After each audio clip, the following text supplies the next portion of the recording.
खुलुमबाय लोगोफोर, नोंथांमोनखौ बड' हेल्थ टिप्स चेनेलाव बयखौबो बरायनाय बावहरग्रोनाय जाबाय।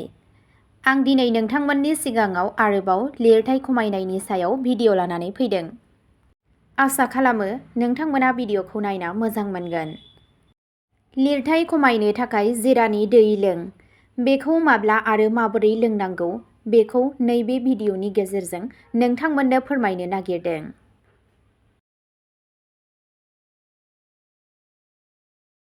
जिरानि दैया मोनसे सावस्रिनां लोंग्रा जाय डाइजेशन, लिरथाय खमायनाय, होबथानो हानाय गोहोखौ बांहोनाय आरो बिगुरनि थाखाय मुलाम्फा गोनां। फै बेखौ माबोरै आरो बेसेबां बिबाङाव जानांगौ बेखौ मिथिनि। नोंथाङा लिरथायखौ बाङाइ खालामनो थाखाय जिरानि दै लोंदों नामा?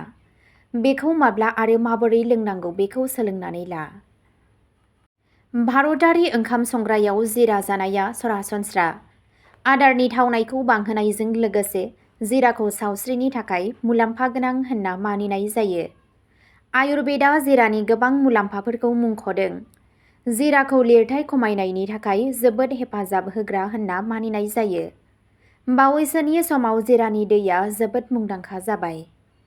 फै जों जिरानि दैनि मुलाम्फा, बेखौ जानायनि थार राहा आरो बेनि साइड इफेक्टफोरनि बागै सोलोंनि। हजम जानायखौ साबसिन खालामनाय। जिरायाव थाइमल मुंनि मोनसे सांग्रां कम्पाउन्ड थायो, जाय खुदैजों गलायब्ला पेनक्रियासनिफ्राय एन्जाइमफोर हगारनायाव मदद खालामो। बेयो आदारखौ मोजाङै हजम खालामनायाव हेफाजाब होयो आरो गेस, बुखारनाय आरो खामनाय बायदि जेंनाफोरनिफ्राय रैखा मोनो। बेयो जानायनि उनाव उदैनि गेस सोमजिनायखौ होबथायो। लिरथाय खमायनायाव हेफाजाब होग्रा। गोबां बिजिरसंनाय फरायसंनायनिफ्राय मिथिनो मोनो दि जिरा पाउडारखौ नेमबादियै बाहायनाया लिरथाय, देहानि मेजेम आरो जानजिनि सोरगिदिंखौ बाङाइ खालामो। जेब्ला फुंआव उदै खालियाव लानाय जायो अब्ला साबसिन फिथाय नुनो मोनो। होबथानो हानाय गोहो एबा इमिउनिटिखौ बांहोनाय। Jiraiya vitamin C, vitamin A, B complex, iron, calcium, magnesium, phosphorus आरो एन्टिअक्सिडेन्ट्सनि मोजां फुंखा। बेयाव गोजौ मलकिउमिन-एल्डिहाइड मुंनि मोनसे गोनां थाव थायो, जाय गुजुनायखौ होबथायो। बेखौ जानाया होबथानो हानाय गोहोखौ गोख्रों खालामो आरो बेरामफोरजों जुजिनो हानाय गोहोखौ बांहोयो। बिगुरनि थाखाय मुलाम्फा गोनां। जिरायाव थानाय एन्टिअक्सिडेन्टफ्रा फ्रि रेडिकेलखौ गोहोम गैयै खालामो, सिरिनायखौ बाङाइ खालामो आरो बैसो जानाय बिखान्थिखौ लासै खालामो। बेनि अनगायैबो बेनि एन्टि-इनफ्लेमेटरि आरो डिटक्सिफाइं गुनफोरा सालमाय बायदि जेंनाफोरनिफ्राय रैखा होयो। मेलेम आरो गोसोखांथिनि थाखाय मुलाम्फा गोनां। माखासे फरायसंफोरा सुबुरुन होयो दि जिराया गोसोखांथि आरो मेलेमारि हाबाखौ साबसिन खालामो। बेयो नारसिनथाय आरो जिंगाखौ बाङाइ खालामो आरो मेलेमनि खहाखौ होबथायो। आइजोफोरनि थाखाय मुलाम्फा गोनां।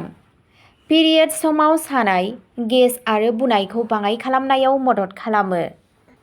बेयो हर्मोनफोरखौ समानथि खालामो आरो खान्थि गैयै पिरियड्स बेरामिफोरनि थाखाय मुलाम्फा गोनां जानो हागौ। ब्लाड सुगारखौ सामलायनाय। जिराया इनसुलिन सेन्सिटिभिटिखौ बांहोनानै आरो इनसुलिन होबथानायखौ बाङाइ खालामनानै ब्लाड सुगारखौ सामलायनायाव मदद खालामो, जाय डायबेटिस सामलायनायाव हेफाजाब होयो। जिरानि दैखौ माब्ला आरो माबोरै लोंनांगौ? फुंआव लांदां उदैयाव जिरानि दै लोंनाया हजम जानाय आरो मेटाबलिज्मखौ साबसिन खालामो आरो लिरथाय खमायनाय आरो ब्लाड सुगारखौ सामलायनायनि थाखाय बेनिफ्राय साबसिन सम गैया। जानायनि उनाव जिरानि दै लोंनाया गेस, एसिडिटी आरो बुनायखौ होबथानायाव मदद खालामो। उन्दुनायनि सिगां जिरानि दै लोंनाया उन्दुनायनि गुनखौ साबसिन खालामो। दानिया फैदो सानसेयाव बेसेबां बिबांनि जिरानि दै लोंनांगौ आरो सोरबादि सुबुङा लोंनाङा, बांद्राय लोङोब्ला मा मा खहा जानो हागौ बेखौ मिथिना लादिनि। सानसेयाव 1 एबा 2 गिलासल' जिरा दै लोंनांगौ। बांद्राय जानाया गोबानाय, उदै सानाय एबा डायेरिया बायदि जेंनाफोर जाहोनो हागौ। गोरबोआव थानाय आइजोफोर, आहार दौग्रा आइजोफोर एबा बेजों एलार्जि जानाय आइजोफोरा जिरानि दैनिफ्राय गोजानाव थानांगौ। बेनि अनगायैबो जायखिजाया सावफाहामारि थासारियाव सासे डक्टरजों सुबुरुन लानाया गोनांथार।